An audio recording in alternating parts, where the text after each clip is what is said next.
नमस्कार सभी को। सीईटी के अपने जो अभी 4 और 5 फरवरी को एग्जाम हुए थे, जो चारों पारियों के अपने क्वेश्चन लेके आए थे, उसका एक भाग अपने कल कंप्लीट कर चुके थे। आज अपने दूसरे नए भाग पे हैं, जिनका 11 तारीख का पेपर है। वो बिल्कुल भी मिस मत कीजिएगा इस क्लास को। यदि पिछले क्लास को आप नहीं देख पाए तो उसे जरूर देखिएगा और उसके बाद में आज के अपने क्लास के आगे को कंटिन्यू कीजिएगा।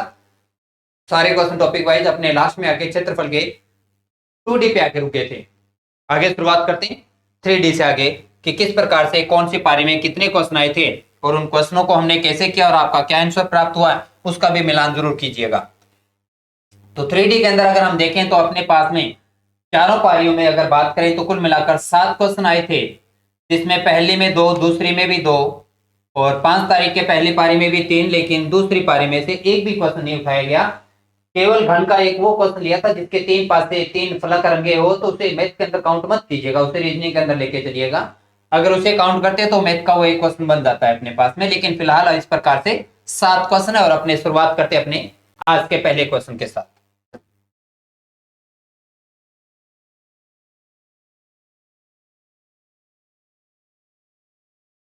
यहां से 2.2 घन डेसीमीटर पीतल को 0.5 सेंटीमीटर व्यास के बेलनाकार तार में खींचा जाता है, तो तार की लंबाई है अपने पास में।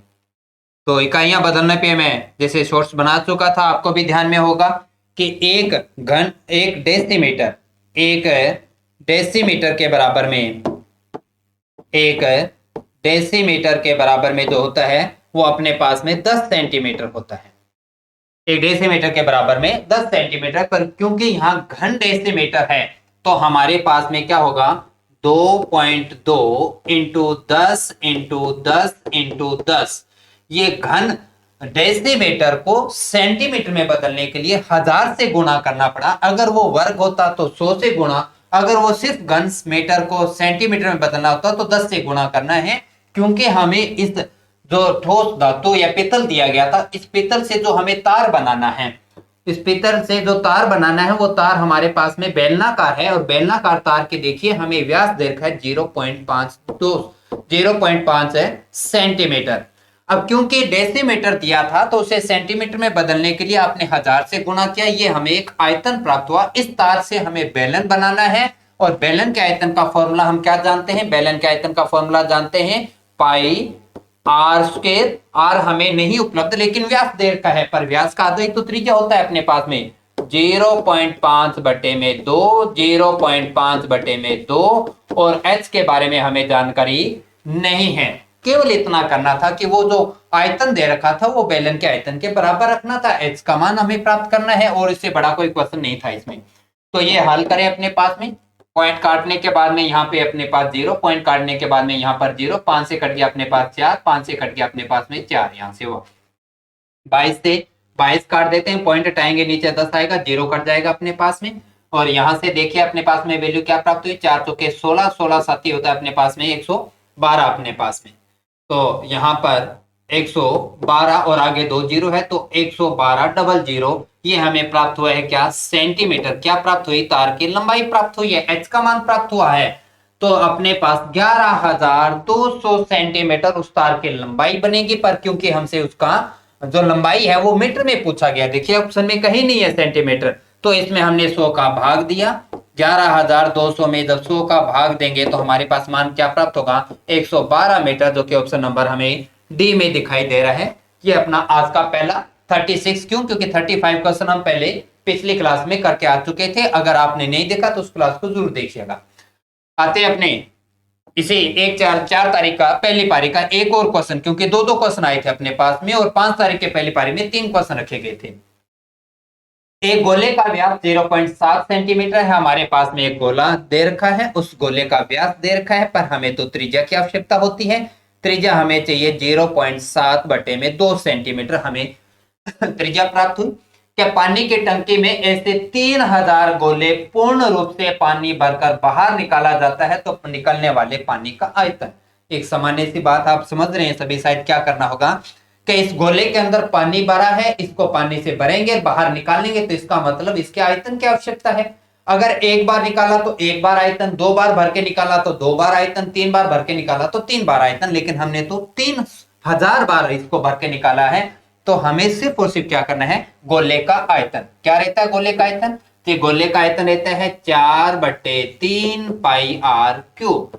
इस आयतन से अगर एक बार आयतन प्राप्त किया, इसका मतलब हमने एक बार भर के पानी बाहर निकाल लिया, लेकिन अपने को 3000 बार निकालना है, तो जो हमारा आयतन है उसको हमें गुणा करना है किससे जी? 3000 से करना है। बस ये अपने क्वेश्चन की शुरुआत कर देते हैं, यहां से करना शुरू करते हैं। तो 3000 तो ठीक है अपने पास में, इंटू 4/3 हुआ, पाई का मान 22/7 हुआ, आर हमारे पास में कितना है? 0.7/2। क्यूब अपने पास में, तो 3 बार लिखना होगा इसे, ये हमने 3 बार लिखा इसे। दशमलव हटाएंगे, देखो 1 2 और 3 हटाएंगे तो 1000 आएगा, 1000 से 3 जीरो गई, ये हुआ खत्म, 3 से 3 गया अपने पास में। और संख्याएं काट देते हैं, आसानी से कटने वाली संख्या, ज्यादा बड़ा कोई क्वेश्चन नहीं था। 2 से 22 गया, 11 पे गया अपने पास में, 7 से देखो 7 गया, 4 से 4 गया अपने पास में, 7 का स्क्वायर 49, 49 का 11 से गुणा किया, 9 4 13 और एक अपने पास में 5, 9 4 13, 4 और 1 5, 539 घन सेंटीमीटर हमें प्राप्त हुआ। हमारा ऑप्शन नंबर है बी हमारे पास में, जो कि क्वेश्चन नंबर 37 का आंसर अपने को मिला। चलिए इसी प्रकार से क्रम से अपना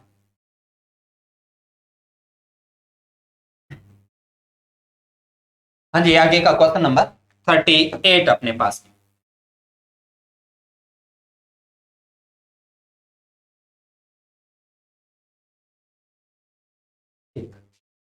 38 क्या कह, यदि एक लंबवर्तीय शंकु का आयतन हमें दे रखा है 16 पाई, ऊंचाई 12 मीटर दे रखा है, इसके आधार का व्यास प्राप्त करना है। और सिर्फ अगर आप अपना फॉर्मूला पुट कर देते तो आंसर प्राप्त हो जाता है। क्या होता है शंकु के आयतन का फॉर्मूला? शंकु के आयतन का फॉर्मूला याद होगा आपको, नहीं याद है तो हम एक बार बोर्ड पर लिख देते हैं। क्या रहता है अपने पास में? बेलन के आयतन का तीसरा हिस्सा होता है, तो बेलन के आयतन का फॉर्मूला आपको याद होगा, पाई आर स्क्वायर एच। इसका तीसरा हिस्सा कर दो तो 1/3 पाई आर स्क्वायर एच। ये आयतन है। इस आयतन का मान हमें कितना दे रखा है? 16 पाई दे रखा है, तो आप अपना फॉर्मूला लगाइए, 1/3 पाई का मान, पाई रहने दीजिएगा क्योंकि पाई फॉर्मेट में है, पाई आर स्क्वायर। आर स्क्वायर के बारे में हमें जानकारी नहीं है, लेकिन एच हमें दे रखा है, और एच का मान हमें कितना उपलब्ध करवा रखा है? 12 मीटर, जो कि बराबर इसके आयतन के है, और आयतन हमें कितना दे रखा है? 16 पाई दे रखा है। बस इसे हल कर देते हैं। देखो क्या हुआ, पाई से पाई गया अपने पास में, 3 से 12 4 पे गया, 4 से 16 4 पे गया। कितने आसान आंकड़े आपके सामने रखे गए थे? आर स्क्वायर का मान 4 है, तो आर का मान हमें प्राप्त हुआ 2। आर हमें 2 प्राप्त हुआ, पर उसने तो आधार का व्यास पूछा है। जब त्रिज्या अपने पास 2 है तो व्यास का मान दुगना, यानी कितना? Option number C, question number 38 का अपने को आंसर प्राप्त हुआ। बड़ा अच्छा और एक सामान्य से क्वेश्चन है, 3D को भी इतना घबराने की जरूरत नहीं है, पर हाँ ये जरूर कहूंगा कि 2D और 3D अगर आपके दोनों तैयार नहीं है तो ये मान के चलिए कि थोड़ी सी प्रॉब्लम आ रही थी, क्योंकि दोनों में मिलाकर प्रत्येक पारी में एवरेज 4 से 5 प्रश्न आ रहे हैं अपने पास में। तो 2D और 3D को थोड़ा अच्छे से तैयार रखिएगा आप अपने, जिनका अभी 11 तारीख को यानी कल पेपर होना है, तो वो थोड़ा संभल के करेंगे इस काम। निम्न में से कौन सा अन्य से भिन्न है? त्रिभुज, वर्ग, शंकु, वर्त। हमें ये कहा गया कि इन तीनों में से, चारों में से कोई एक अलग है, तो इतनी से आप शायद बात जानते हैं कि त्रिभुज 2D है, वर्ग 2D है, वर्त 2D है, जबकि शंकु एक है 3D आकृति है। केवल 2D और 3D में अलग कर देना था, तो अपना सीधा सीधा जीके की तरह पढ़ के अपने को टिक करके आगे बढ़ना था। ऑप्शन नंबर सी हमें प्राप्त हुआ। चलिए इसी क्रम में बात करते हैं 40 नंबर क्वेश्चन की अपने।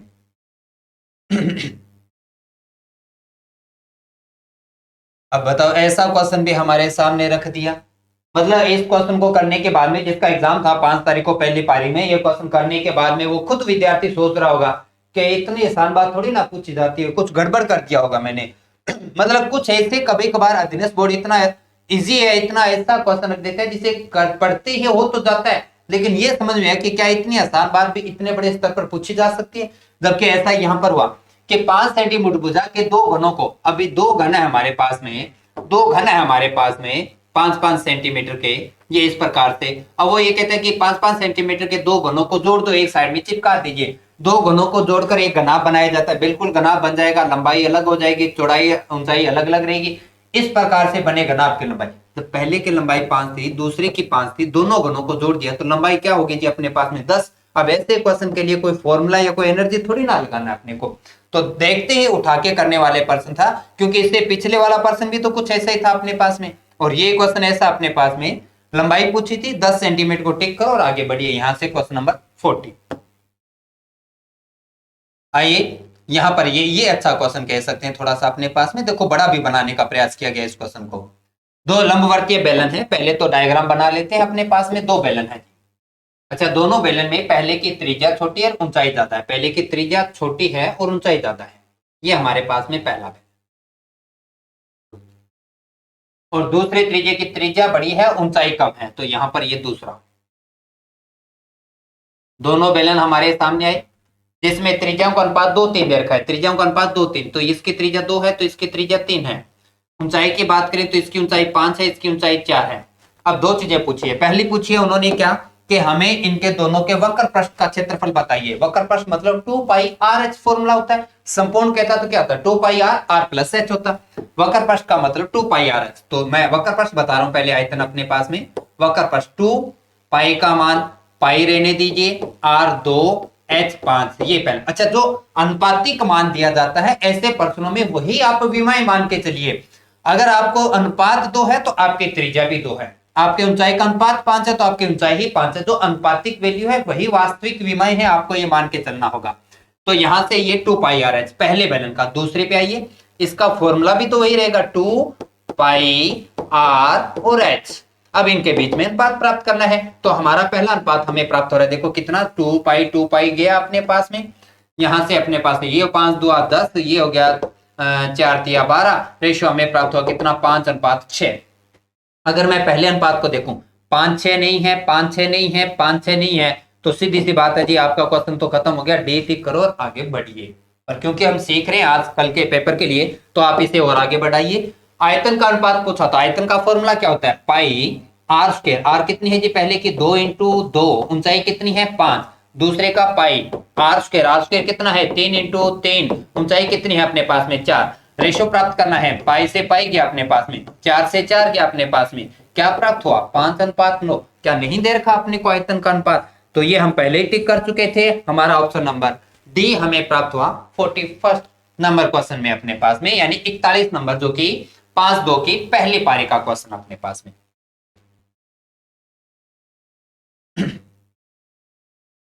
एक घन के किनारे में 20% की वृद्धि कर दी जाती है तो इसका आयतन में वृद्धि हुई। तो पहले देखो घन के आयतन का फॉर्मूला क्या होता है। घन के आयतन का फॉर्मूला होता है भुजा क्यूब होता है। और भुजा जो 100% थी उसको आपने 20% बढ़ा दिया तो हो कितनी गई 120%। ए का मान आ गया। 3 बार लिखना है तो 3 बार लिखो जी। और क्योंकि प्रतिशत की संख्या 3 लिखा है इसलिए नीचे एक बार कम 100 लिखना होगा अपने को, क्योंकि हमें प्रतिशत का आंकड़ा प्रतिशत में प्राप्त करना है। तो जो 0 से 0 काट देते हैं, ये काटना बड़ा अच्छा लगता है सबको। तो काटने के बाद में मान देखो कितना प्राप्त हुआ 1728। 12 का क्यूब याद होगा आपको। तो रिजल्ट प्राप्त हुआ कितना 172.8%। मतलब आपका जो क्षेत्रफल पहले 100 आयतन, तो आयतन पहले 100% था, अब पहुंच गया कितने पे 172.8 पे पहुंच गया। वृद्धि तो हुई है, कितने की 100 घटा दो, क्या प्राप्त हो रहा है अपने को ऑप्शन नंबर बी 72.8% के आयतन में वृद्धि हुई है अपने पास में 42 का। चलिए यहां आते आते अपना टॉपिक हो गया जी खत्म। कौन सा 3D प्रश्नों की संख्या हमने बताई थी कितनी 2 2 और 3। मतलब पहली पारी में दूसरी पारी में 2 आए थे। 5 तारीख का पहली पारी में 3 प्रश्न है, दूसरे में हमारे सामने कोई क्वेश्चन नहीं रखा गया। अब 11 में क्या रखा जाएगा नहीं पता, पर इतना मान के चलिए कि परसेंट चांसेस है कि 2 क्वेश्चन तो अपने को एवरेज मिलने के ही है चांसेस। तो आप तैयार रखिएगा इन 2 प्रश्नों को अपने। बहुपद और गुणनखंड। देखो बीजगणित के अंदर आपके 2 भाग है, बहुपद और गुणनखंड करना है, फिर आपको रैखिक समीकरण करना है। समीकरण अलग पढ़ेंगे, बहुपद पे क्वेश्चन आ रहे हैं। देखो ये अच्छा तरीका, एक लाभ हानि में ऐसा हुआ था और अब यहाँ ऐसा हो रहा है। हर भाग में एक एक क्वेश्चन रखा गया था। अच्छा व्यवस्थित पेपर होता है, ऐसा करना आना चाहिए अपने पास में। कभी सिलेबस में जब टॉपिक दे ही दिया तो प्रश्न तो दे ही दो। तो ये अपने पास में क्वेश्चन गुणनखंड आपको किया हुआ अच्छे से आना चाहिए। ऐसा अगर क्वेश्चन आ जाए तो ये बड़ा आसान है आपके लिए। क्या होता है कि एक बहुपद दे दिया, उसका एक गुणनखंड है, तो के का मान बताइए। ये बीच में से कोई एक वैल्यू गायब कर देगा, उस वैल्यू का अगर मान पूछा जाता है तो आपको क्वेश्चन में क्या करना था पहले तो वो देखिए। क्वेश्चन ये कह रहा था कि जब आप x³ + kx² - 2x - 24 में हम भाग देते हैं जी, किसका देते हैं कि x - 2 का। जब भाग देंगे तो वो उसका गुणनखंड है। इसका मतलब यदि भाग दिया तो शेषफल शून्य प्राप्त होता है, ये गुणनखंड होने की बात पर कहते हैं। तो जब शेषफल शून्य प्राप्त होता है तो बराबर तो जीरो आएगा, ये बात तो ठीक है। अगर कोई शेषफल की वैल्यू देता है तो वो पुट कर दीजिए। अगर शेषफल नहीं दिया तो आप अपने जो शेषफल है वो हमेशा बराबर जीरो रखा करें जब गुणनखंड होने की बात करें। अब जिससे भाग दिया उसके बराबर जीरो लगाओ, जिससे x का एक मान प्राप्त होगा उस मान को यहां पुट कर दीजिए। तो पहले आया 2 की पावर 3 प्लस के 2 की पावर 2 है अपने पास, माइनस 2 के अंदर 2 आया, माइनस 24 बराबर जीरो। केवल इतना सा काम करना था जी। आइए देखते कितना, 8 प्लस कितना हो गया 4 के माइनस 4 माइनस 24 बराबर में जीरो। 24 4 28 माइनस का प्लस 8 का माइनस का 20 उधर गया तो बचा कितना प्लस का 20। 4 के बराबर में 20 है तो के का मान ही तो पूछा था, आंसर हमें प्राप्त हुआ 5। हमारा ऑप्शन नंबर देखो 2 में 5 कैसे आ गए भाई, एक में शायद माइनस होगा किसी में। 43 देखें क्या है अपने पास में, ये शायद -5 कर लीजिए, इसे -5 कर लेते तो हमारा ऑप्शन नंबर 43 का ए आ गया। ये अपने पास में 5 के का मान प्राप्त हुआ 43, जो कि 4 तारीख का पहली शिफ्ट का पहला क्वेश्चन। चलते 4 के दूसरी शिफ्ट में अंदर देखो, ये संख्या पत्ती के अंदर हमें सिखाया जाता है। आपको अगर सामान्य सी प्रॉपर्टी आती थी और आप जानते थे तो इस क्वेश्चन को हल नहीं करना था, आप क्वेश्चन पढ़ो और आपका आंसर प्राप्त होता है। जब भी कभी इस प्रकार के x प्लस ए की पावर n के साथ दिया गया क्वेश्चन होता है, उसके अंदर जब x प्लस ए का भाग देने की बात आती है और पूरा पूरा भाग जाए तो x और n की आप जो मर्जी घात लिख दीजिए, भाग पूरा पूरा जाएगा तो ये n के सभी मानों, यानी ऑप्शन नंबर है सी। और जैसे मैंने कहा कि संख्या पत्ती पे हम इस शेषफल पे बने जब क्वेश्चन पढ़ते हैं या बीजगणित के गुणनखंड पे पढ़ते हैं तो ये एक सामान्य आपकी प्रॉपर्टी आपको याद रहना चाहिए था, और कुछ चीजें याद की हुई थी उन्हीं पे सीधा सीधा क्वेश्चन अपने सामने आ जाता है। तो n का कोई भी मान रखो x प्लस ए से हमेशा वो विभाजित होगा। n का मान 1 2 3 5 जो मर्जी रख दीजिए, हमेशा विभाजित होगा, इसलिए n के सभी मानों के लिए ऑप्शन नंबर सी हमारा क्वेश्चन नंबर 44। क्वेश्चन अपने पास में देखो 45, x की हमें वैल्यू दे रखी है और फिर वो कहता है कि जी x का मान उस द्विघात या बहुपद में रखिए और फिर हमें बताओ कि उसका मान क्या प्राप्त होगा। तो निकाल लेते हैं, लेकिन जब भी आप जानते हैं कि अगर रूट के अंदर वैल्यू नीचे आ जाती है अपरिमेय रूप में तो पहले परिमेयकरण करना होता है हमें। परिमेयकरण करते समय आप ध्यान जरूर रखेंगे 1 प्लस रूट 2 है तो आप नेगेटिव रूप में जाके या माइनस में ज्यादा चीजें अच्छे नहीं कर पाते। तो परिमेयकरण करने से पहले ये जरूर किया करें, अगर हर भाग प्लस में है तो आप हमेशा पहली वैल्यू बड़ी रखा करें, दूसरी वैल्यू छोटी रखा करें। हालांकि ऐसा करने से रिजल्ट पे फर्क तो नहीं पड़ा, पर आप कुछ चीजें आसानी से कर पाएंगे। तो ये हमने क्रम बदल लिया, क्यों? क्योंकि जी रूट 2 का मान बड़ा होता है, एक छोटा होता है, इसलिए बड़ी संख्या को पहले लिखा करो।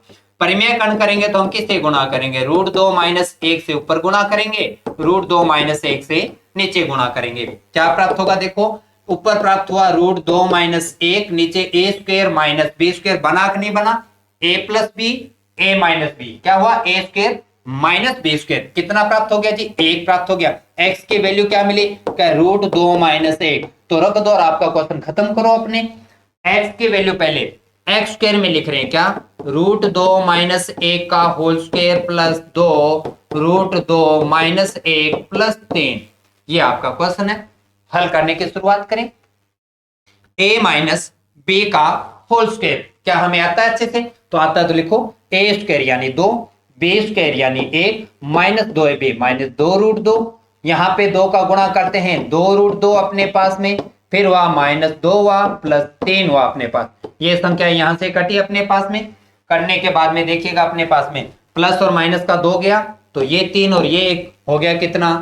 4। तो हमें जो मान प्राप्त हुआ 45 के अंदर वो की 4 प्राप्त हुआ अपने पास में। बहुपद पे बना अपना 5 तारीख के पहली पारी का क्वेश्चन। 5 के दूसरी पारी का भी देखो, देखो कितना आसान और छोटा सा क्वेश्चन दे रखा है अपने को।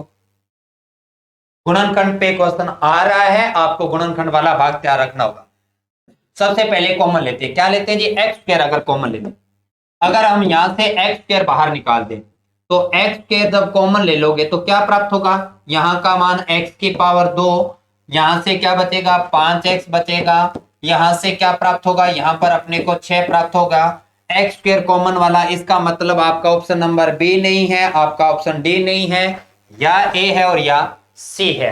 अब देखो ब्रैकेट के अंदर एक द्विघात बहुपद बना है, द्विघात बहुपद बना है, तो द्विघात बहुपद के अंदर देखो इस बीच वाले पद के ऐसे दो टुकड़े करना है कि जोड़ घटाव करे तो 5 प्राप्त हो, गुणा करे तो 6 प्राप्त हो, तो आपका क्या आंसर आएगा? आप बोलेंगे सर +3 और +2 कर दो, तो 3 और 2 5 और दोनों का गुणा किया तो 6 प्राप्त होता है। अब कुछ नहीं करना जी, दोनों के साथ हमें केवल और केवल x लगा देना है और इतना करते ही आपको एक आंसर प्राप्त होता है x स्क्वायर x +3 x +2, जो कि हमारा कौन सा ऑप्शन आ रहा है? Option number A 46 number question.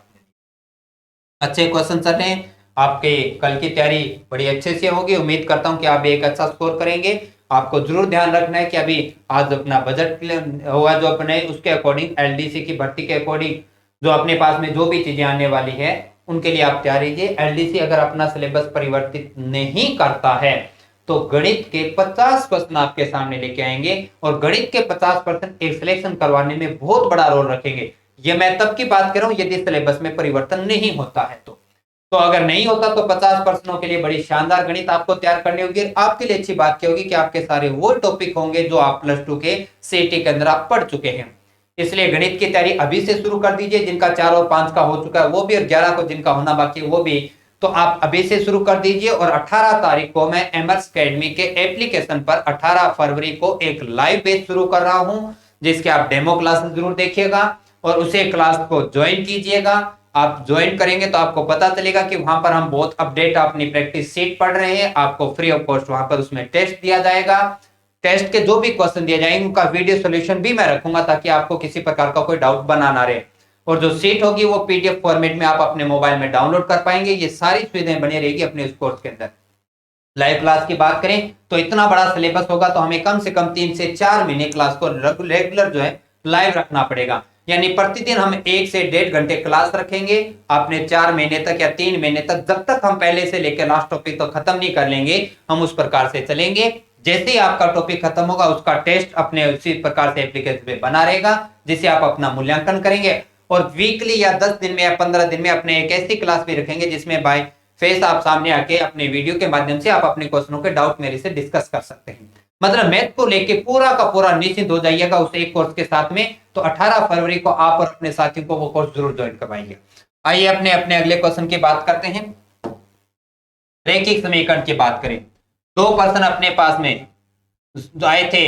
एक आया था अपने को 4 फरवरी में और एक आया था अपने को 5 फरवरी के अंदर।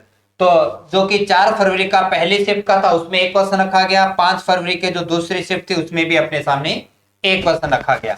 आइए रैखिक समीकरण जो कि एक सामान्य भाग होता है, इतना बड़ा काम नहीं कर पाएंगे। और आपको मैंने जब अपना पेपर हुआ था पहला, उससे पहले मैंने जो लाइव क्लास यूट्यूब पर ली थी उसमें मैंने बताया था आपको कि जब रैखिक समीकरण पे बना क्वेश्चन आता है तो उस पे बने आपको चार्ट पे याद होना चाहिए कि कब रैखिक समांतर रेखाएं होती है, संपाती होती है या प्रतिच्छेदी रेखाएं होती है। तो उसी क्रम में अपने बात करेंगे क्या, समीकरण निकाय में ये 2 समीकरण आपने रैखिक समीकरण दे दी और आपको ये कहा कि L1/L2 M1/M2 N1/M2 हो, तो समीकरण द्वारा कैसा चार्ट प्रदर्शित होगा, कैसी रेखाएं प्रदर्शित होगी। तो आपको केवल इतना याद रखना मैंने सिखाया था क्या कि अगर दोनों बिंदुओं के बीच में ऐसी रेखा हो, ऐसे देखो काट रही है, काटने वाली रेखाएं क्या होती है, प्रतिच्छेदी, तो आपका आंसर प्राप्त होता है प्रतिच्छेदी। अगर दोनों बराबर है तो हमेशा होता है संपाती, लेकिन अगर एक बराबर और दूसरी बराबर ना हो तो हमेशा होता है क्या, समांतर। बस आपको ये याद होना चाहिए था। क्वेश्चन को टिक करो और आगे बढ़िए। आपके तीनों बिंदुओं के बीच में बराबर लगा है, बराबर का मतलब रेखाएं संपाती है, हमें ऑप्शन नंबर डी टिक करना था और आगे बढ़ना था। ये अपने पास में 47 जो कि 4 तरीका पहले शिफ्ट का रैखिक समीकरण में, और समीकरण पे बना केवल 2 ही क्वेश्चन आए थे, एक कर चुके हैं, दूसरा ये रहा अपने सामने। 2 रैखिक समीकरणों को हल करने की आप जो भी एक विधि जानते हैं, प्रतिस्थापन, विलोपन या वज्र गुणन विधि, उसके माध्यम से अपने को हल करना था। तो 2x, तो क्या लिख रहे हैं आप, 2x - 3y बराबर 79। आगे की बात करें x + 6y बराबर 47 अपने पास में।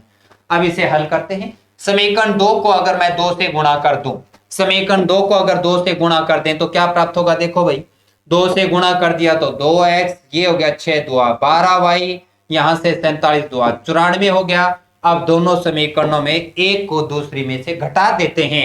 एक को दूसरे में से घटाएंगे क्योंकि 2x के मान बराबर है तो कट गए अपने पास में। यहां हो गया -15y और यहां का मान हुआ -15। y का मान हमें प्राप्त हुआ 1। y का मान किसी भी एक समीकरण में रख दो, x का मान प्राप्त होगा।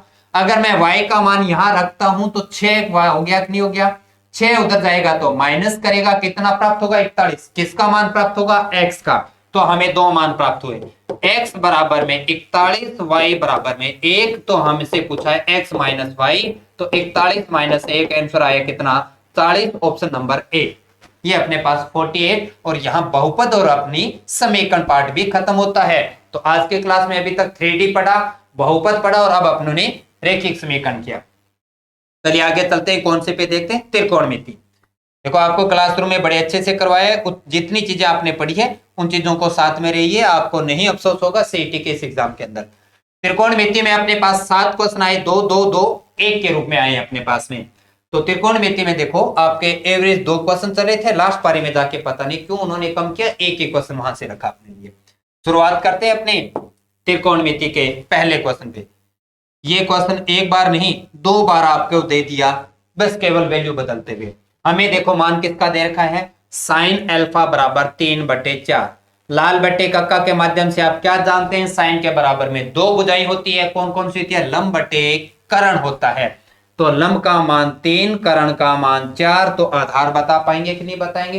पाइथागोरस प्रमेय से जब कर्ण स्क्वायर माइनस लंब स्क्वायर करते हो तो 4 का स्क्वायर 16, 3 का स्क्वायर 9, 16 में से 9 गया 7, आधार प्राप्त हुआ √7। ये आपका क्वेश्चन जी। अब क्या पूछता है कि जी कोस का मान बता दो, तो आता है जी हमें कोस आता है दूसरे नंबर पे आधार बटे कर्ण होता है। तो 2 भुजाएं कौन सी, आधार बटे कर्ण। आधार कितना है √7, कर्ण कितना है 4। ऑप्शन है क्या, बिल्कुल ऑप्शन नंबर डी टिक करो और आगे बढ़िएगा। 49 ऐसा जैसे मैंने कहा कि मतलब त्रिकोणमिति पे बना प्रत्येक प्रश्न इतना सामान्य और इतना आसान था कि थोड़ी सी भी आपने अगर त्रिकोणमिति को प्राथमिक लेवल पर या शुरुआती कुछ 2-4 दिनों की क्लासेस लगाई थी तो भी आप त्रिकोणमिति के सारे क्वेश्चन सेव कर सकते थे। चलिए आगे आते हैं अपने 50 नंबर प्रश्न पे कि एक लंब द्वारा डाली गई परछाई की लंबाई का √3 गुना है तो सूर्य का उन्नयन कोण। तो आपने कहा कि आपके पास में एक इस प्रकार से जो खंबा होता है वो सीधा अपने पास में खड़े लंबाई पे अपने पास में खंबा है, उसकी परछाई अपने पास में क्षैतिज लाइन होती है अपने पास में, जो कहते हैं खंबे की लंबाई का √3 गुना है। कि परछाई अगर आपकी जो खंबे की ऊंचाई अगर 1 है तो उसकी परछाई √3 है। अगर खंबे की ऊंचाई 1 है तो परछाई जो है उसकी √3 है। अब बताइए समकोण त्रिभुज की कौन सी 2 भुजाएं ज्ञात होगी, आपको ज्ञात होगी लंब बटे आधार। लंब का मान कितना 1, आधार का मान कितना, क्या आप जानते हैं कि लंब और आधार कौन सा त्रिकोणमितीय अनुपात बताता है, 10। 10 के बराबर में 2 भुजाएं हैं, 2 भुजाएं अगर 10 के बराबर में हैं तो बताइए क्या 10 में मान 1/√3 होता है। हाँ जी बिल्कुल होता है, √3 1/√3 होता है 30 डिग्री का और √3 होता है कितने का, 60 डिग्री का। तो हमारे पास में 1/√3 कितने डिग्री का, 30 डिग्री का। ऑप्शन नंबर सी हमें प्राप्त हुआ, जो कि क्वेश्चन नंबर 50 के साथ में। चलिए आगे इसी प्रकार से फिर से एक क्वेश्चन आया अपने पास में,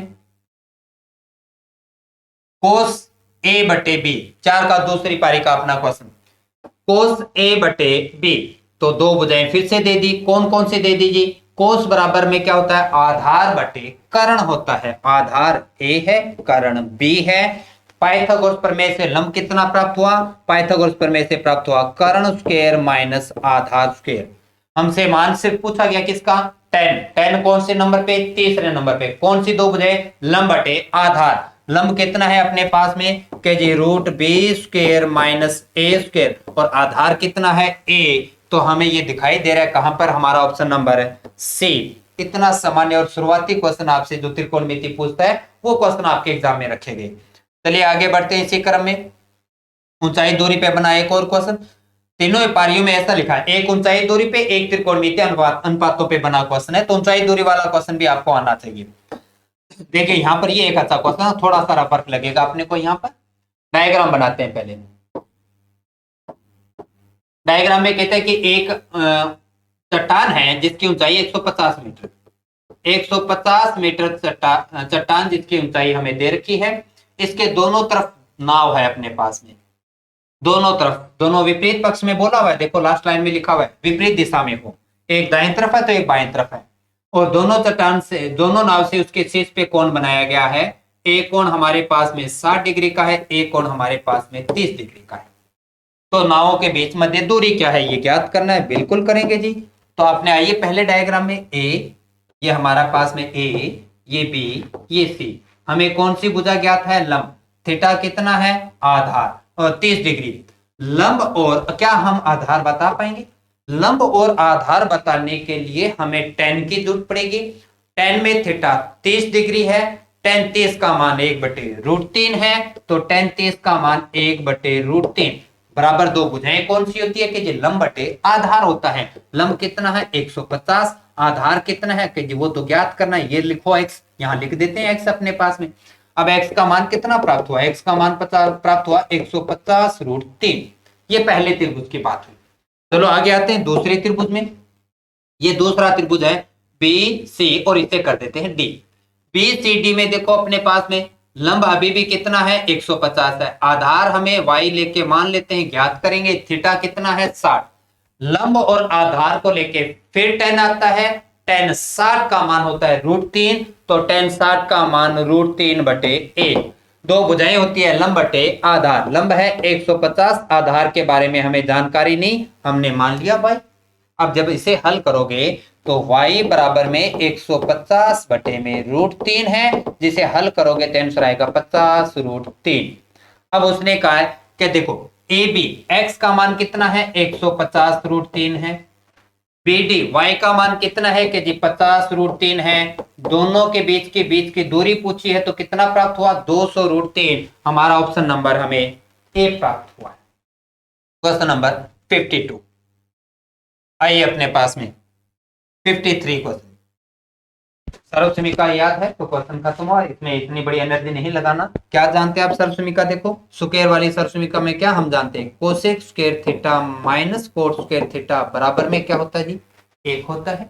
चलो ये अच्छी बात हम ये जानते हैं, लेकिन क्योंकि अगर आपको ये भी कहा था कि अगर आपके मूल सर्वसमीकाओं के सिंबल चेंज हो, प्लस वाला माइनस, माइनस वाला प्लस है, तो आप मान के चलिए कि आपका जो रिजल्ट पॉजिटिव आया था वो माइनस में चला जाता है, क्योंकि हम दोनों पक्षों में योज्य प्रतिलोम।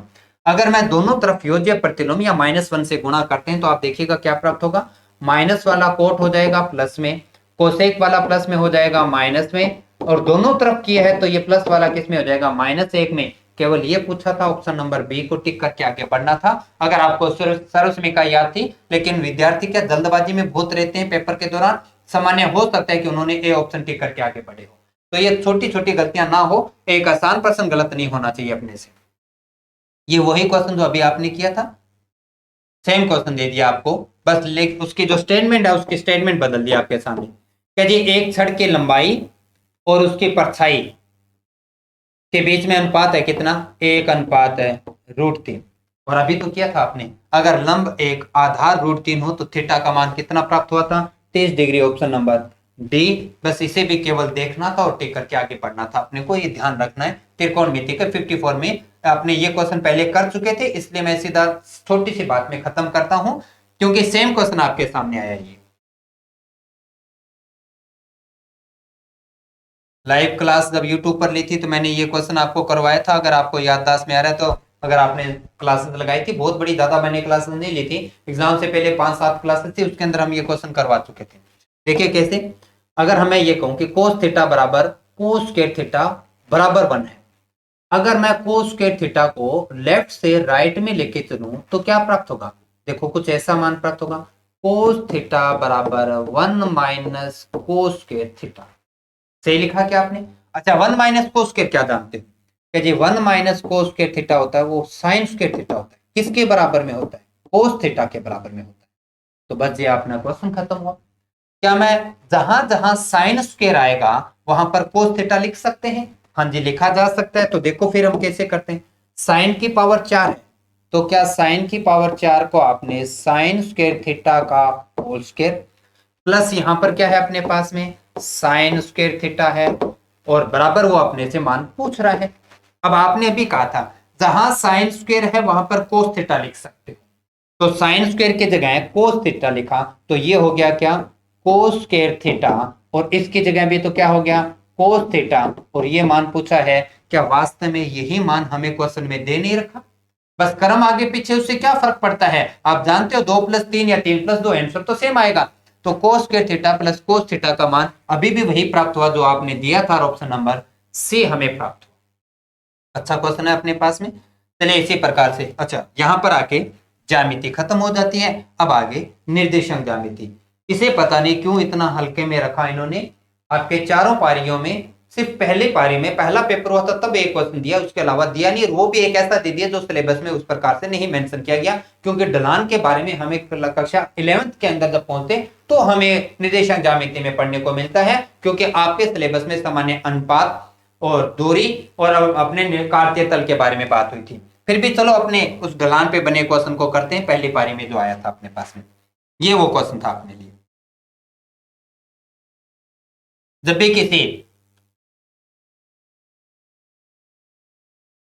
भी किसी लाइन का, जब आप रेखा का ढलान प्राप्त करते हैं तो आपको ध्यान में होना चाहिए कि ढलान प्राप्त करने का जो प्रॉपर्टी बनी रहती है क्या होता है, वाई स्क्वायर माइनस y1 बटे में होता है एक्स स्क्वायर माइनस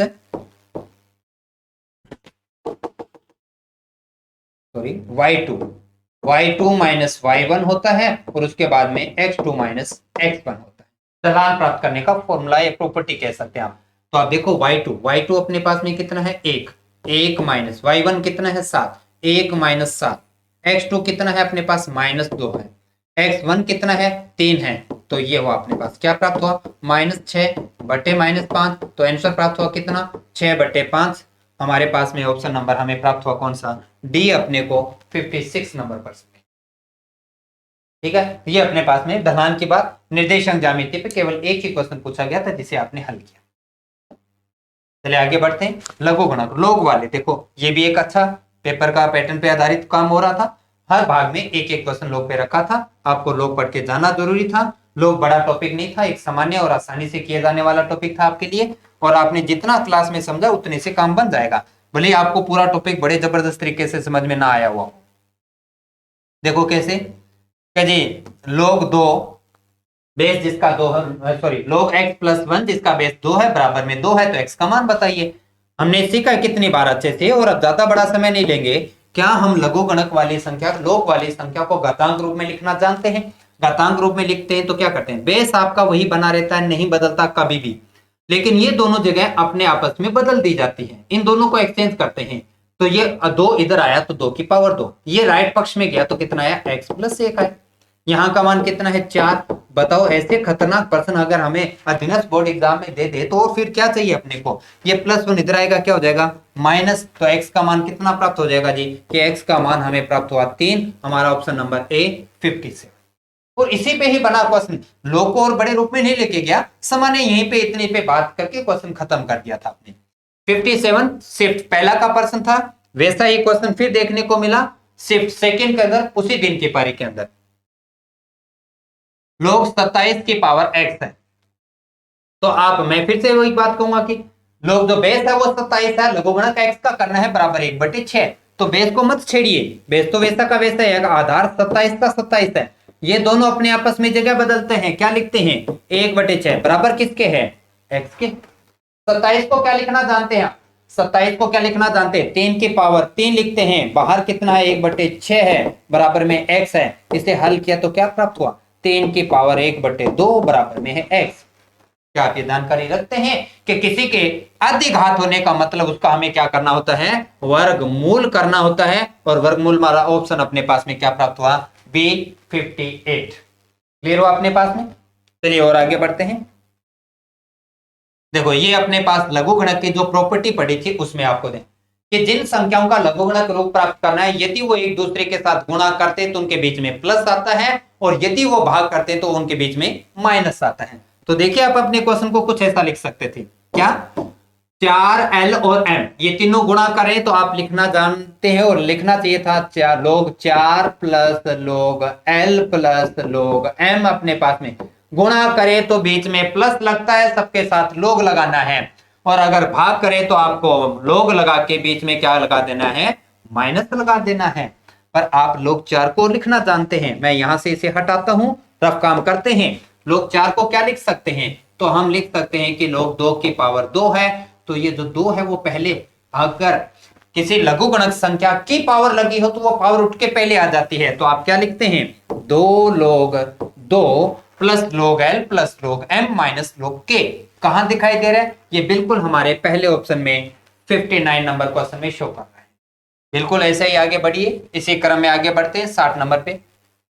ये भी तो आपके लघुगणक के जो प्रॉपर्टी बताई थी, जो नियम बताए थे, उन्हीं पे काम करना था। मैं थोड़ा सा स्पीड जल्दी इसलिए चल रहा हूं क्योंकि कल आपका पेपर है, ज्यादा अपने को समय नहीं लेना चाहिए, जल्दी जल्दी अपनी बात खत्म कर लेना चाहिए ताकि थोड़े से समय में आप अपना कल के एग्जाम के लिए जो भी चीजें हैं उनको थोड़ा रिपीट करके निकल जाए।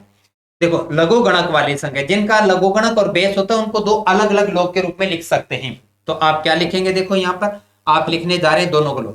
पहले को आपने लिखा log 2, फिर आ गया log 3, इसी प्रकार से आगे क्या लिखोगे, log 3, फिर हो गया log 4, फिर इसी प्रकार से। ये केवल और केवल समय वेस्ट हो रहा है, हम जल्दी वहीं पे खत्म कर सकते थे लेकिन फिर भी चलो लिख देते हैं। ये log 5 और ये हो गया log 6, इसी प्रकार से log 6, ये हो गया log अपने पास में 7, और आगे बढ़िए, इसी प्रकार से ये हो गया log 7 और ये हो गया log 8। अब देखो काटने को क्या कटा है, काट दीजिए, एक समान log कट जाएगा ना, 3 गया, 4 गया, 5 गया, 6 गया और 7 गया। तो क्या बचा अपने पास में, अपने पास में उपलब्ध हुआ log 2 और यहां से उपलब्ध हुआ log 8। अब दोनों का अलग अलग log है, एक log में लेके आइए, एक log में लेके आओगे तो आप क्या लिखोगे, आप इसे लिखेंगे log बेस 8 लघुगणक रूप 2 का। अब ये तो यहां पर आके रुका, पर संख्या चाहिए थी अपने को, संख्या चाहिए तो क्या करते हैं, हम इसके बराबर को एक वैल्यू मान लेते हैं। क्या मान लीजिए आपने, x। और जब बराबर कोई वैल्यू मान ली तो क्या हम लघुगणक संख्या को घातांक संख्या में लिखना जानते हैं। अभी तो बात हुई तो क्या लिखने, 8 की पावर x बराबर में 2। 8 को क्या लिखते हैं, 2 की पावर 3 ब्रैकेट के बाहर x बराबर में 2। तो 2 की पावर कितनी होगी, 3, x बराबर में क्या है, 2 की पावर 1 लगा दीजिए। अब देखो दोनों बेस इक्वल है तो अपने पास में घात भी इक्वल होगी, मतलब 3x बराबर में 1। x का मान हमें प्राप्त हुआ 1/3, जो कि हमें ऑप्शन नंबर ए में दिखाई दे रहा है, क्वेश्चन नंबर 60, जो कि लघुगणक पे बना क्वेश्चन था। चलिए और आगे बढ़ते हैं सांख्यिकी पे। सांख्यिकी पे देखिएगा, पहली शिफ्ट में कोई क्वेश्चन नहीं दिया, बाद में 2 क्वेश्चन दिए थे, एक चार्ट पे बना दिया था, एक सीधा न्यूमेरिकल था, बाद में 1 दिया, फिर 2 दिया। तो ये क्रम तो चलाने का प्रयास किया, 1 2 1 2, लेकिन पहली शिफ्ट में एक क्वेश्चन देता तो क्रम बढ़िया बन जाता अपना। चलो सांख्यिकी बिल्कुल 5 क्वेश्चनों को अपने लेके चलते हैं। और एक बार मैं फिर से कह रहा हूं कि 18 फरवरी को जो मैथमेटिक्स का सेंट्रल गवर्नमेंट और राजस्थान गवर्नमेंट दोनों ही गवर्नमेंट एग्जाम के लिए अलग अलग मैं एक दो कोर्स शुरू कर रहा हूं, जो कि एमएस एकेडमी के एप्लीकेशन पर लाइव बैच बना रहेगा, उसे ज्वाइन करना मत भूलिएगा। अपने सभी साथियों को वो कोर्स ज्वाइन करवाइए। यदि आपको 2023 में होने वाले किसी भी एग्जाम में मैथमेटिक्स में किसी प्रकार का कोई डर ना बना रहे और एक कॉन्फिडेंस के साथ और एक अच्छा स्कोर करें मैथ को लेके, तो इस कोर्स को ज्वाइन करना भूलिएगा नहीं। 18 तारीख को पहली क्लास रखूंगा, उससे पहले आप चाहें तो अपने एक क्लास डेमो में रखा जाएगा, जिसे आप कोर्स परचेज करें उससे पहले एक बार उसे जरूर देखिएगा। अगर आपको किसी प्रकार की कोई शंका बनी रहती है, किसी प्रकार की कोई कमी लगती है, तो बिल्कुल मैं आपके साथ में खड़ा हूं। उन सब चीजों को प्रॉपर किया गया है, आपके क्लास नोट को रखेंगे, आपके टेस्ट को रखेंगे, आपके जो भी डाउट है उनको भी क्लियर करेंगे। पर मैथमेटिक्स को लेकर 2023 में एक बार अगर उस बैच को पढ़ा, उसके बाद में किसी भी एग्जाम में किसी भी भर्ती के लिए, भले वो राजस्थान गवर्नमेंट का क्यों ना और भले वो सेंट्रल गवर्नमेंट का क्यों ना हो, आपको दोबारा मैथमेटिक्स कहीं सीखने की आवश्यकता नहीं पड़ेगी, ये मैं आपको विश्वास दिलवाता हूं। तो चलिए अपने सांख्यिकी के अपने प्रश्न पे अगले पे।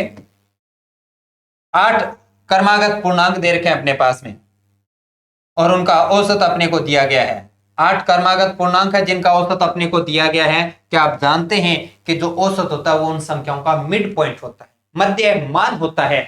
तो आपने संख्या कितनी लेके चले थे, 8, 1 2 3 4 5 6 7 और 8। देखो 8 का मिड पॉइंट नहीं होता, बीच की जगह नहीं मिलती, लेकिन बीच की जगहों के बीच में ही, यानी बीच की दो संख्याओं का बीच का मान औसत है अपने पास में, जो कि 23/2 11.5 होगा कि नहीं होगा, ये हो गया 11.5 अपने पास में। पर जगह क्यों नहीं मिली, क्योंकि वहां पर संख्या सारी पूर्णांक आएगी, औसत हमेशा मिड पॉइंट होता है, ये ध्यान रखिएगा। तो 23 में 2 का दिया 11.5, 11.5 के आगे पीछे की संख्या लिख दो। तो यहां लिखने जा रहे हैं आप कितना, ये 12 13 14 और 15, वापिस आइए 11 10 9 और 8। आपने सारी आठों की संख्या प्राप्त कर ली। आपसे पूछा प्रथम 3 का औसत क्या है, तो ये रही पहले 3, और क्रमागत आपके जो समांतर श्रेणी एपी पे बना क्वेश्चन होता है उनका मिड पॉइंट ही आपका क्या होता है, औसत होता है। तो उसका औसत पूछा दो कि हमारे पास क्या आया, 9। ऑप्शन नंबर ए हमें प्राप्त हुआ 61 का। 62 पे बात करें।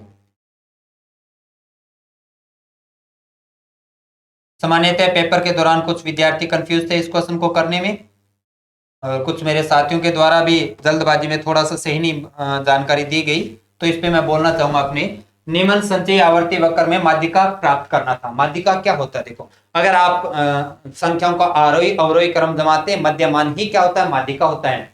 लेकिन अगर आपका वो क्वेश्चन वर्ग चिन्ह पे बना हो, एक्स के साथ बना हो, देखो हाँ ये जरूर है कि कुछ लाइनें आंकड़े क्लियर नहीं कर रही थी, लेकिन अब इसमें भी ओवर राइटिंग किया हुआ है ओरिजिनल पेपर में, तो मैं थोड़ा देख रहा हूँ कि किस प्रकार से। देखो पहला मान 20 है अपने पास में, ये x का मान है। खड़ी लाइन होती है उसमें बारंबारता होती है, 20 की बारंबारता 10 दे रखी है, f का मान 20 का मान है 10। और आगे चलिए, आगे की लाइन मेरे को जो है 30 और 40 के बीच में है, आप उसे 35 मानो 32 मानो जो मर्जी मान लीजिए, चलो हम 32 मान लेते हैं क्योंकि वो 35 पे भी नहीं है। उसकी माध्यिका उसके बारंबारता दे रखी है 20। फिर आते हैं अपने पास में, ये पहली लाइन हुई, दूसरी हुई, तीसरी भी 40 से पहले है, तो उसको 40 से पहले हम 38 मान लेते हैं, और 40 से पहले वाली जो लाइन है वो जा रही है कहां पर, 30 पे जा रही है। और आगे चलिए, चौथी लाइन, ये बिल्कुल साफ साफ दिख रहा है, देखो 40 और 50 के बिल्कुल बीच में है, 40 और 50 के बिल्कुल बीच में है, तो ये मतलब 45 पे जा रहा है, तो ये 45, और इसका मान पहुंच रहा है कितने पे, बारंबारता कितनी आ रही है, 40 आ रही है। लास्ट मान देखो बिल्कुल साफ साफ, वर्ग चिन्ह का मान दे रखा है आपको 60, और 60 की बारंबारता कितनी है, 50। जब आपका एक ऐसा प्रश्न आ जाता है और उससे आप क्या प्राप्त करने जा रहे हो, माध्यिका, तो उसके लिए जरूरी है पहले आपके पास सीएफ होना, और ये बहुत बार अपने से बात हुई थी इस बात को लेके, सीएफ प्राप्त करो। सीएफ का मान पहला हुआ 10, फिर हुआ 30, फिर हुआ 60, फिर हुआ 100, फिर हुआ 150। अब आइए क्वेश्चन पे, जैसे ही आप दिए गए क्वेश्चन में माध्यिका प्राप्त करते हैं, वर्ग चिन्ह एक्स कॉलम के साथ बना क्वेश्चन होता है, तो पहले हम सीएफ यानी संचयी बारंबारता प्राप्त करते हैं। संचयी बारंबारता का अंतिम मान ही सिग्मा एफ होता है, एन का मान होता है, तो आप कहते हैं कि एन बटे 2, एन का मान कितना, 150, 150 बटे 2 कितना आया, 75 से ठीक बड़ी सीएफ, 75 से ठीक बड़ी सीएफ, 75 से ठीक बड़ी सीएफ कौन सी है, 100, जिसका संगत चर ही माध्यिका होता है, और संगत चर अपने पास में कौन सा है, 45 अपने को प्राप्त हुआ है। तो दिया गया क्वेश्चन का सही आंसर क्या था अपने पास में, 45 था, यानी जिस विद्यार्थी ने ए टिक किया वो सही आंसर रहा था उनका। ये अपने पास में आवर्ती पे बना, या यूं कहिए कि सांख्यिकी पे बना अपना क्वेश्चन। चलिए इसी प्रकार का एक और क्वेश्चन दे रखा है अपने पास में, ये एम स्क्वायर है यहाँ पर, ये एम स्क्वायर है यहाँ पर, और कहां पर इसमें गड़बड़ लग रहा है मेरे को, वो से लिखा। देखो एन संख्याओं का औसत, एन संख्याओं का औसत एन स्क्वायर है, तो क्या संख्याओं का जोड़ बता सकते हैं, संख्याओं को औसत के साथ गुणा कर दे तो उनका जोड़ प्राप्त होता है, तो पहला जोड़ प्राप्त हुआ एम एन स्क्वायर। इसी प्रकार से एन संख्याओं का औसत एम स्क्वायर है, एन संख्याओं का औसत एम स्क्वायर है, तो संख्याओं का जोड़ फिर प्राप्त करना है, तो आप क्या करेंगे, एन एम स्क्वायर। और अब आप क्या करें कि इस प्रकार से जो मान प्राप्त हुआ उन सब का जोड़ कर लिया, ठीक बात है, उन सब का एक साथ औसत बताइएगा, तो उन सब का एक साथ औसत बताने के लिए कुल राशियों का भाग दे देंगे, कुल राशि अपने पास में कितनी एम प्लस है एन, ऊपर कॉमन क्या आएगा, एम एन कॉमन आएगा, बचेगा क्या, एन प्लस एम, नीचे क्या है अपने पास में, एम प्लस एन है, क्या ब्रैकेट एक जैसे खत्म होंगे, बिल्कुल खत्म हुआ, तो हमारे पास में मान क्या प्राप्त हुआ, हमें मान प्राप्त हुआ एम एन मान प्राप्त हुआ, तो हमें मान प्राप्त हुआ क्या जी, एम एन प्राप्त हुआ, जो कि हमारा ऑप्शन नंबर कौन सा, सी पे धारा था। तो दिए गए क्वेश्चन का सही आंसर अपने को सी प्राप्त हुआ, एम एन, जो कि अपने 5 तारीख की पहली पारी का उठाया गया क्वेश्चन था अपने पास में। चलिए इसी क्रम में आगे बढ़ते हैं, आगे का क्वेश्चन देखते हैं, बिल्कुल 5 तारीख के सेकंड पारी का क्वेश्चन। सर ऐसा कोई क्वेश्चन यूनिक देखने को नहीं मिला दोनों चारों पारियों के अंदर जिसपे हमने क्लासरूम में बात नहीं की, और वो भी तब ऐसा नहीं कि हम बहुत बड़े स्तर पर जाके बात करे थे। जब भी हम टॉपिक की शुरुआत करते हैं, सामान्य इंट्रोडक्शन की बात करते हैं, कुछ 1-2 दिन टॉपिक को पढ़ते हैं, तो हम ऐसे सारे क्वेश्चन करके निकल चुके होते हैं, और पूरा का पूरा CET वहीं पे टिका रहा आपके पास में। तो देखो क्वेश्चन क्या कह रहा है आपके पास में, क्वेश्चन ये कह रहे हैं कि हमारे पास 15 संख्या हैं, बिल्कुल लीजिए 15 संख्या, ये हमारे पास में 15 संख्या हैं जिनका औसत मान हमें दे रखा है 40। 15 संख्याओं का औसत दिया 40। अब इस 15 के दो टुकड़े कर दिए, पहले टुकड़े में भी आपने 8 संख्या लिखी और दूसरे टुकड़े में भी आपने 8 संख्या रखी। इसका मतलब आपने एक संख्या को कॉमन दोनों में लिया है, ये ध्यान रखिएगा, क्योंकि 8 और 8 तो 16 हो जाती है। संख्या 15 थी तो बीच वाली संख्या को दोनों ही ग्रुप में शामिल किया। पहले 8 का जो औसत बताया है वो आपने 30 बताया है, आगे की 8 का औसत बताया वो कितना बताया है, 50 बताया है। आपसे उस बीच वाली संख्या का मान पूछा जा रहा है। तो कभी भी ऐसा क्वेश्चन आए तो क्या करना बताया था, वैसे तो बहुत छोटे छोटे तरीके, पर इतना समय नहीं, जल्दी में खत्म कर लीजिए। जो सामान्य बात जानते हैं उसी के माध्यम से कि ऊपर के योगफल और नीचे के योगफल का जो अंतर है वही हमारा क्या होता है, उसका मिड पॉइंट का मान होता है। तो पहले ऊपर का जोड़ बताओ, 15 चौके 60, 600 हुआ जी ऊपर का जोड़। तो नीचे के जोड़ की बात करें तो 8 तिया 24, 240 जोड़ इसका हुआ, 8 पंजे 40 ये प्राप्त हुआ, 40 और 240 कितना हो गया, 640 हुआ। और दोनों का अंतर ही पूछे जाने वाली संख्या होती है, तो अंतर कितने का आया, 40। हमारा ऑप्शन नंबर 20 से ही टिक करें और आगे बढ़िएगा, क्वेश्चन नंबर 63। और आगे चलते हैं।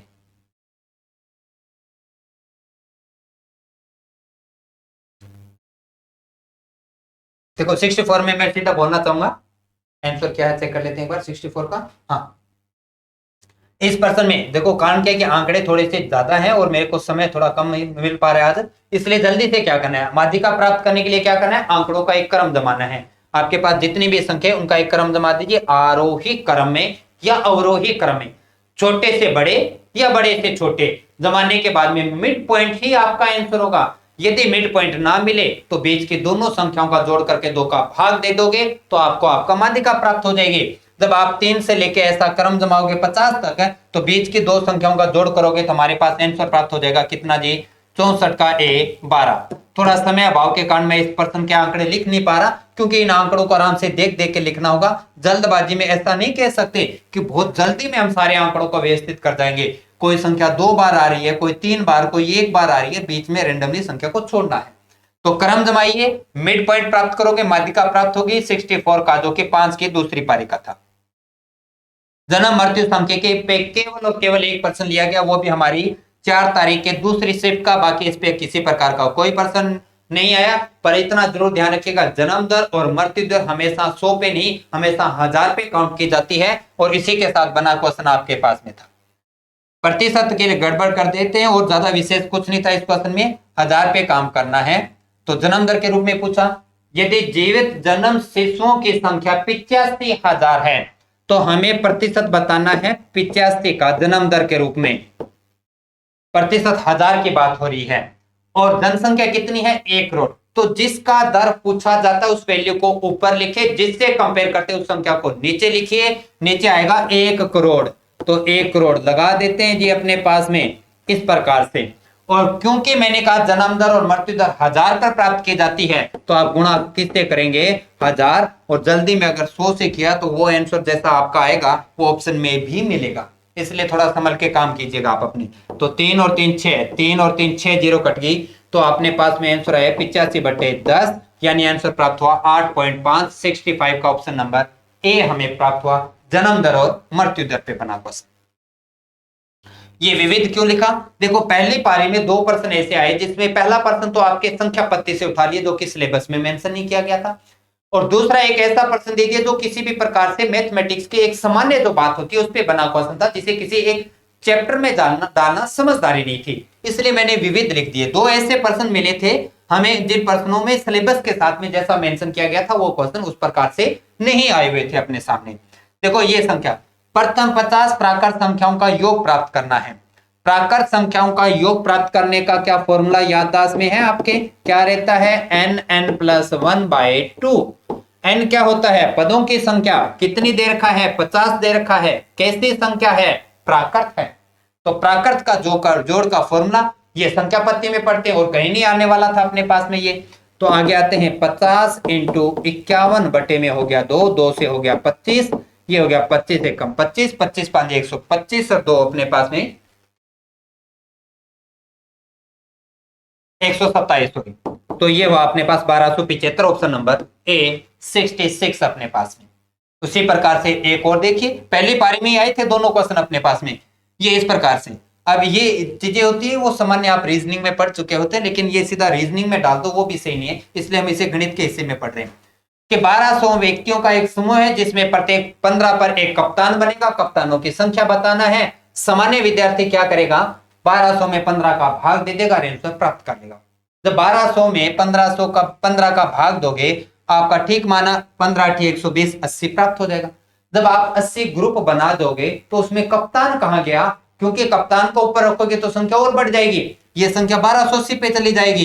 कप्तान को भी उस 1200 में ही तो काउंट करना है, इसलिए आपका ऑप्शन ये नहीं होगा जिसने भी बी किया था जल्दबाजी के अंदर, क्योंकि सामान्य विद्यार्थी यही करता है कि भाग देगा अपने पास में। आपको 75 के साथ चलना चाहिए था। आप देखिए कि 75 को कैसे कर सकते हैं।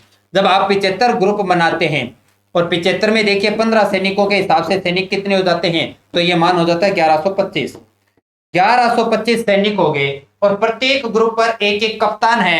75 समूह बनाए तो 75 कप्तान आएंगे, 75 कप्तान और जोड़ दिए तो मान कितना हो गया, 1200 सैनिकों का हिसाब किताब पूरा हुआ कि नहीं हुआ। तो हमारा सही ऑप्शन कौन सा करना था, ए 75 टिक करना था, जो कि अपना 67 नंबर क्वेश्चन जिनको मैंने विविध में रखा था। अब देखिए चार्ट पर भी हर बार चार्ट पर एक एक क्वेश्चन ले रहा था अपने पास में, लेकिन सेकंड शिफ्ट में नहीं लिखा। 4 तारीख को चार्ट पर 3 प्रश्न आए थे, अंतिम 3 प्रश्नों पे आ चुके हैं अपने पास में। ये सबसे पहले चार्ट देखते हैं। देखो चार्ट थोड़ा सा इसमें कुछ जो एडिट किया हुआ है यानी लिखा हुआ रेफर किया हुआ है, तो शायद हो सकता है आपको क्लियर ना दिखे, फिर भी मैं कोशिश करता हूं कि इसे बड़ा करके आपके सामने समझ में आ जाए पूरा। देखो एक पाई चार्ट दिया गया है और पाई चार्ट में ये कहा कि 2 आंकड़े उठाइए। कौन कौन से उठाइए, एक तो अपने को देखो ये क्वेश्चन लिखा बाइंडिंग की बात करें तो सी है, ये सी वाला आंकड़ा, सी का आंकड़ा है 45 डिग्री, मैं अलग से रफ काम लिख देता हूं। और किसका, विज्ञापन कौन है, बी है, और बी की बात करें तो कितना है, 54 डिग्री है। बी की बात करें तो 54 डिग्री है। अब वो ये कहता है कह जी तो कितना ज्यादा प्रदर्शित करेगा, वाइंडिंग की अपेक्षा, वाइंडिंग यानी सी वाले के बजाय बी वाले का मान कितना ज्यादा प्रदर्शित करेगा। आप खुद देखो भाई कितना ज्यादा है, यहाँ की बात करें तो अपने पास ज्यादा कितना दिखाई दे रहा है, डिग्री में कितना ज्यादा, 9 डिग्री दिखाई दिया है, 9 डिग्री ज्यादा है जी उसके पास में। लेकिन वो ये कहता है कि कितना ज्यादा प्रतिशत के रूप में बताइए, तो प्रतिशत बताना पड़ेगा जी, अपने को प्रतिशत बताना पड़ेगा। तो 9 डिग्री को प्रतिशत में बदलते हैं तो 9 का क्या करना है अपने को, 360 में भाग देना है, इंटू क्या कर देना है 100। क्यों, क्योंकि आपका आंकड़ा प्रतिशत में जा रहा है और डिग्री को प्रतिशत में ले जाते हैं तो 360 का भाग देके हमेशा 100 से गुणा करना है, इस बात को याद रखिएगा आप हमेशा। तो 0 से 0, 9 से गया 4, 10 में 4 का भाग दिया तो आंसर आया 2.5, ऑप्शन नंबर सी हमारे पास में। ये अपने पास चार्ट पे बना पहला क्वेश्चन। चलिए इसी प्रकार से आगे आते हैं चार्ट के दूसरे क्वेश्चन पे, जो कि ये जो है 5 के मॉर्निंग शिफ्ट का क्वेश्चन है। 5 के मॉर्निंग शिफ्ट में देखो इसमें कहा कि कॉलेज ए और सी में कुल विद्यार्थियों की संख्या का अनुपात बताएं। तो कॉलेज ए में विद्यार्थियों की कुल संख्या का अनुपात देखो, ये कॉलेज ए है, ए में देखो जो व्हाइट पट्टी है वो लड़कों की है और जो तिरछी रेखा के साथ में वो लड़कियों की है। तो लड़कों में देखो 5000 तो लड़के हैं अपने पास में, 5000 यहां पर लड़के हैं और लड़कियों की संख्या कितनी बताई है, 2500 बताई है। तो टोटल मान देखो ए के अंदर विद्यार्थियों की संख्या कितनी होगी, 5 और 25 हो गया जी, 5 नहीं सॉरी 55 है, ये 55 है सॉरी 55 हो गया। तो अपने पास कुल संख्या विद्यार्थियों की कितनी होगी भी, 8000 होगी। ये 5 के और 6 के बीच में था, ध्यान नहीं दिया हमने। लड़कों की संख्या में 5500 है, लड़कियों की संख्या 2500, जोड़ किया 8000 आए, ये ए के विद्यार्थी आए। आ जाओ कौन से पे, सी पे, सी पे आते हैं अपने पास में। सी का मान देखो, लड़कों की संख्या बता दी 4500 और लड़कियों की संख्या बता दी 3500। तो 45 और 35 फिर से कितना हो गया अपने पास में, 4 3 7 और 1 8000। तो सी के अंदर भी कुल विद्यार्थी 8000 है, ए के अंदर भी 8000 है और दोनों के बीच का रेशियो पूछा था। इससे आसान काम क्या पूछा जा सकता है अपने से, तो हमारा रेशियो प्राप्त हुआ ऑप्शन नंबर सी 1:1। चलिए इसी प्रकार से आज के लास्ट क्वेश्चन पे आते हैं। यहां पर शिक्षकों के बारे में बात हुई। टोटल शिक्षकों की संख्या 108 हमें बताई गई है। पाई चित्र एक महाविद्यालय में कार्यरत 5 विभिन्न संकाय में शिक्षकों को प्रदर्शित करता है। कुल 108 शिक्षक है और आपसे कहा गया क्या, देखो कला, कला की बात करें तो कला कितना है भाई, 100 डिग्री है। विधि, विधि कितना है अपने पास में 50, कितना हो गया 150। शिक्षा, शिक्षा कितना है 40, तो हो गया 190 डिग्री के। 2 संकाय से कितने अधिक है, तो आप देखो यहां से 10, 50 और 40, 190, 190 शिक्षक 90 डिग्री का हिसाब किताब आपके पास में आ गया। पीछे 2 भाग बचे, वाणिज्य और विज्ञान, दोनों में संख्या कितना बच गया जी, 170 डिग्री बच गया। अब वो ये कहता है कि इन दोनों में जो बीच का अंतर है वो अंतर हमें बताइए कितने शिक्षकों के रूप में है, संख्या के रूप में बताना है। तो अंतर बताएंगे तो आप देखो अंतर कितने करेगा, 20 का हुआ कि नहीं हुआ, ये लिखा 20 आपने। अच्छा 20 डिग्री है तो भाग किसका दोगे, 360 का, और संख्या कितनी देखिए 108, तो ये हो गया 108 अपने पास में। 0 से 0 कट गया, 2 से कट गया, तो अपने पास में कितना आ गया यहाँ पर 18, 18 5 90, 18 छिक्की क्या होता है 108, पूरा पूरा 6 पे कटा, मतलब 6 अध्यापक शिक्षक है वो ज्यादा होंगे। और यहाँ आके अपना क्या होता है, सीईटी के 4 और 5 दोनों पारियों पे बने क्वेश्चन मैंने विशेष तौर से ये जो क्लास बनाई है मैं उन विद्यार्थियों के लिए आया हूं जो कि 11 तारीख का यानी अपने पेपर होना जिनका बाकी है अभी। तो दोनों पारियों के विद्यार्थी मैंने जो 2 क्लासरूम के अंदर या आपके 1-1.5 घंटे की क्लास कल पहले की थी, आज की भी लगभग इतना समय लेगा। तो इन क्लास को स्पीड मोड में जैसा भी एक बार जरूर देख के अपने पेपर के अंदर पहुंचिएगा, आपको कॉन्फिडेंस आएगा, आपको लगेगा कि हम वही पर्सन कर रहे हैं जो कि हमने कल की क्लास के अंदर देखे थे। क्योंकि सामान्य अब सीईटी अपने पेपर के पैटर्न में ज्यादा बदलाव नहीं करेगा। यदि यहां पर एक चीज और बोलना चाहूंगा, यदि सीईटी कल के पेपर में किसी प्रकार का थोड़ा डिफिकल्टी बढ़ा देता है तो आपके लिए नुकसान वाली बात नहीं है, आपको नहीं होगा, क्योंकि वहां पर अपने जो नॉर्मलाइजेशन किया जाएगा उसमें आपके अंकों की बढ़ोतरी कर दी जाएगी। लेकिन ऐसा शायद नहीं करना चाहेगा सीईटी। अधीनस्थ बोर्ड अभी जिस पैटर्न पे चला था उसी पैटर्न का पेपर आपके सामने रखेगा। जिस जिस चैप्टर से क्वेश्चन उठा रही थी उन्हीं प्रश्नों को आप वापस से पढ़िएगा, उन्हीं को ही कीजिएगा। कल के आपके पेपर के लिए बेस्ट विशेष है मेरी तरफ से, एमर्स एकेडमी की ओर से। और एक बार जाते जाते फिर से कहना चाहूंगा कि 18 फरवरी को जो मैं ऑनलाइन लाइव बैच एमर्स एकेडमी के एप्लीकेशन पे शुरू कर रहा हूं, उसे आप भी ज्वाइन करें, अपने साथियों को भी ज्वाइन करवाइएगा। आपका एग्जाम का टारगेट जो भी हो, आप सेंट्रल गवर्नमेंट की तैयारी करें तब भी, और आप राजस्थान गवर्नमेंट की तैयारी करें तब भी, आपको मैथमेटिक्स इससे अच्छा एक ग्राउंड आपको अपने नजदीक नहीं मिलने वाला। और मैं ये कहूंगा कि आप बिल्कुल इन चीजों को निश्चिंत रहिएगा, गणित को हम हमेशा के लिए जबरदस्त तैयार करवा देंगे। एक बार आपको सारी क्लासेस जरूर देखना होगा, लाइव मोड में अपना पूरा बैच चलेगा। शुरुआत अपने 18 तारीख को करेंगे। तो आज इतना ही, मिलते हैं एक नेक्स्ट क्लास में। लेकिन एक चीज और थोड़ी जाते जाते, अगर आपको क्लासेस अच्छी लगी और आपको लगा कि हमारे लिए सिर्फ ये मेहनत की गई थी तो वीडियो को लाइक करना नहीं भूलिएगा और अपने सभी साथियों को जरूर शेयर कीजिएगा। अपने 11 तारीख के आंसर की के साथ फिर मिलते हैं अपने नेक्स्ट क्लास में।